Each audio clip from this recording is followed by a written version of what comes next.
Hey everybody, it's Jason Samkovic here, Traditional Bowhunting Wilderness Podcast. I want to show you here, I want to take you along with me on this hunt today. It's kind of what I call an abnormal funnel. It's a little different of a scenario. I'm filming this on my cell phone, so it's not going to be that great. But today is 2 days before the Michigan gun season. As you can hear, there's cars going by in the background. I'll show you that in a minute. But this area that I'm hunting here, this little funnel, which I'm going to show you, is a perfect abnormal funnel, something not normal, not traditional in the sense of the big woods up here. The reason I'm here is because of the hunting pressure. Today, everybody that comes up from downstate gun hunting is out here. They're hanging stands, they're putting bait piles out, they're doing everything they can so that it can remain quiet tomorrow, and then they can hunt Friday morning for the gun season. So I'm using that pressure to my advantage. What we have here is out there is a main paved road, and it's a pretty heavily traveled paved road. And then what we have is up there on the hill, we have a lot of oaks up there. It's white oaks that have been fallen earlier. Now it's a lot of red oaks, and they're pond filled red oaks. And then there's a road that you can see that runs right through here, a little dirt road. Everybody is driving that dirt 2-track back into the woods back there, which is way around over back on that side. It goes right back around into there, and there'll be people that are hunting on both sides of that road all over, out in here, way up in there, coming in from a half a mile in and then walking in that way, and then going in over there, dropping bait piles, hanging stands. It goes all the way around. What I have is I have a huge swampy marsh bog right up on the other side of these pines. It runs right up around there where the road makes a turn that way, and it's all marsh out there. Those deer are bedded back in there. They're not going to go out here because of the pressure from everybody doing all their stuff. So what they're doing is they're trying to come across here, and they don't want to come through this real open stuff here next to me on this side. Wind is blowing that way. What they want to do is they want to come right through these little pines and all this cover that's in here. They want to work right up through here, right up this way, right up through that thicket, right up through here, all this stuff through here, up into those oaks. They're going to eat in those oaks with the wind not being a problem. They can circle downwind and then come back into those baits tonight after dark and eat on their bait piles. So that's kind of what I'm hunting. I'm hoping these deer are going to come from that bedding area that's way out there, filter right through this funnel, right up here through here on these 3 trails that come through this way, head up in there to those oaks, and I'm hoping they're going to do that during daylight, even with the amount of pressure we got here. So I'll keep you with me. We'll see what happens, and I'll let you know how it goes. But it's got about 2.5 hours, 3 hours till it gets dark. I've been in here for about an hour, and we're going to see what happens. You can see this car go by right there, and that road is part of this funnel. That road, those deer don't want to walk on that road out there. They also don't want to be back in here where all that pressure from all those hunters are as they're building in all over on the backside of that. As they drive up that road, they go in the back, and then they work in this way all along this whole thing. They don't want to be anywhere over there. They don't want to be out here because it's too open. They want this funnel where it's thick cover for them to be able to travel through from their bedding area, which is over there, walk their way all the way through here to their feeding area, which is up here, which is oaks and natural food source. Then they can swing around and come in from downwind at night and hit those bait piles. But it's one of your abnormal, not normal kind of funnels, especially being this close to a road. No hunter is going to hunt. I'm probably 60 yards from that road. No hunter is going to hunt there. And then I'm probably 50 yards from that road out there, maybe 40 yards from that 2-track. Nobody in their right mind is going to be right here where I'm hunting at. The deer know that. That's why they're using this. They know that nobody is going to be this close to any of this. And there's tracks and there are trails that come through here, and this little bit of snow we got last night show it. So it's a perfect spot. I know the deer are moving in it. I know they're using it the same way I want to. Usually, you can drive this 2-track up through there, and you can see a lot of deer crossings and trails and stuff. But with the amount of people pressure that's back there right now, no way, no how. So I'm going to check this out and see what happens. Well, there you have it, guys. Ended up panning out perfect. I had a couple of does come through here. First time they came through, they walked through this area right here. Came in, and they came in right underneath me. She stopped right here, looked up, couldn't figure out what I was, and the wind's blowing that way. She turned, she ran out over here, she stopped.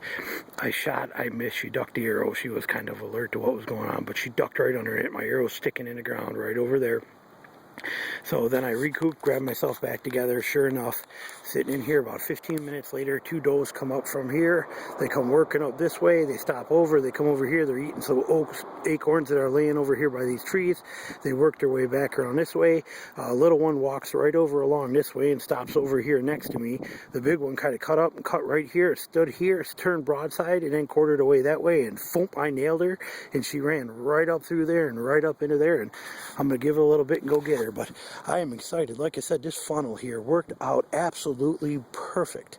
And it's still, you can see the sun still hasn't even set yet up there. It's still early. I've seen a total now that would be 6 deer if you count the couple that I've seen come from there and run into there that haven't come out yet. So I'm going to sit here. I got one more tag in my pocket. I might be able to get into a buck in here too. So I'm going to sit still and wait it out a little bit, and then I'll let you know what happens. Well, Jason here again. Just letting you know a little update on that doe that I shot last night. Apparently my hit must not have been as great as I thought. It must have maybe got one lung, or I don't know what happened, but I trailed her last night, and I ended up, I trailed her longer than I expected her to go, and I wasn't quite sure of that. Something bothered me when I got to about 200 yards, and I didn't find her yet. And then I found where she had bedded down 2 times real close together. I thought, okay, she's got to be about done. And I trailed her for about another 60 yards after that. She bedded down again, and I thought, okay, something's not right here.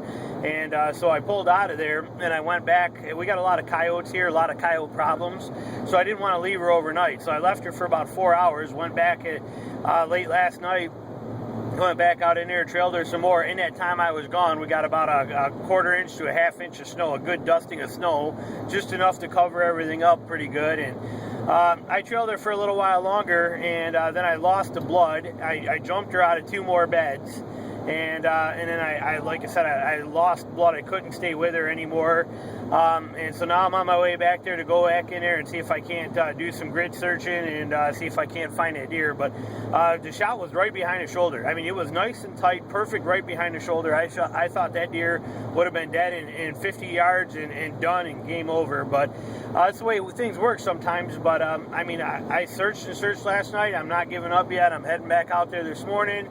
I've got to be to my photo shoot till noon. I called them this morning and first thing, let them know I'm coming in camouflage here or in my hunt clothes, because I'm heading out here to give it everything I got this morning and try and do a grid search. So that's where we stand right now. I'm going to go out there. I'll keep you in the loop, but I'll let you know what happens. But I'm trying to find that deer. So I came back out here this morning, and I was able to pick up the blood and stay with her, and I got here, and this here is what I find. It's 8 o'clock in the morning, and the coyotes already ate her up. No hindquarters left whatsoever. Devoured my whole damn deer. God, I can't tolerate these coyotes. Perfect doe, beautiful doe. Oh, and I tried to stay with her last night as long as I could so that I didn't have to worry about coyotes. I left here at 2 o'clock in the morning last night. I'm back here at 8 o'clock in the morning, and look at that already. I mean, just a shame. What an absolute shame. Man, that just bums me out. Man, these coyotes, I'm telling you, they drive me nuts. I trap them, I hunt them, I do everything I can to get rid of them because of this. Like I said, I was out here till 2 a.m. last night trying to find this deer, and she gave me the slip, and I just couldn't fight the darkness no more, and I was doing everything I could, but I couldn't pick it up. I got out here first light, first thing this morning, as soon as the sun was up. Guess I could have got out here a little earlier, might have made a difference, but I mean, at 8 a.m. 8 a.m. Sun came up at 7:30 this morning with sunrise. Legal shooting light started at 7. So I got out here at 8 a.m. and, this is what I find. Just an absolute bummer. I think what I'm going to do is I'm going to tag it still. I'm going to tag it, and I'm going to take it home, and I'm just going to cut off those hindquarters, and I'm going to just take the back straps out, the tenderloins out, and then I'm going to turn the rest of it into burger. But what an absolute bummer. To lose both of those hindquarters are completely gone. All that steak wasted. These damn coyotes just upsetting on levels that are unheard of. And, the worst part about it is when I stopped last night, I stopped tracking her last night. I was right over in there. I was probably 60 yards away. Now, the hit, actually, to kind of show you what happened here, right here is the hit. Right there's the entrance shot on a pretty good quartering away shot. So you would think it was about pretty perfect, because then the exit side comes out right down here. Right there's the exit, right under that front arm. So the angle was about perfect, you know, right there behind the front shoulder, perfect shot. I think what happened though is I think that I actually missed this forward lung right here. I think that angle came in from there and then came out, I think it was just a one lung hit deer. And that's like right on line with the diaphragm. So I don't believe that it actually even, you know, it's not like a gut shot deer. She didn't act like a gut shot deer, not even remotely. But I believe it's just a straight up one lung shot deer. But I mean, it shows you as an example. Perfect hit right there, going in just like that. And then coming out, exit hole again, right here. You know, right there, right below the arm, or right, you know, right out of this spot, right here. There's the exit right there. I mean, you don't make shots much better than that. It just goes to show you my luck. I mean, just absolutely a bummer. I mean, perfectly good doe, nice doe. Oh, man, I'm just upsetting, just completely upsetting. But like I said, I mean, I guess all I'm going to lose out of it is the hindquarter stakes, but that's a lot of stake to lose out of that, but, you know, it's my fault. If I could have been over here, if I'd have shot and hit right here, you know, I probably would have done better. But then I may only got one lung on the other side. I don't know. Shot felt perfect. Everything felt perfect. It just goes to show you I did everything right. I tracked her as long as I could, as well I still had her. And then when I realized that she wasn't going right down, I backed out of there. I gave it a few hours, came back, picked it up. I jumped her out of a bed again, and then I jumped her out of one more bed, figuring I might as well just stay with her. And, you know, hopefully she'd go down pretty quick because it was getting late, 2 a.m. in the morning. I'm walking around. I couldn't figure out any, you know, I got lost. I got stumped. Figured I'd get back here to first light, and then this is what I found. All chewed up by coyotes. Man, just an absolute bummer. But anyway, that kind of wraps up. That's the end of that story there. But it shows you that that funnel system definitely worked pretty well for me.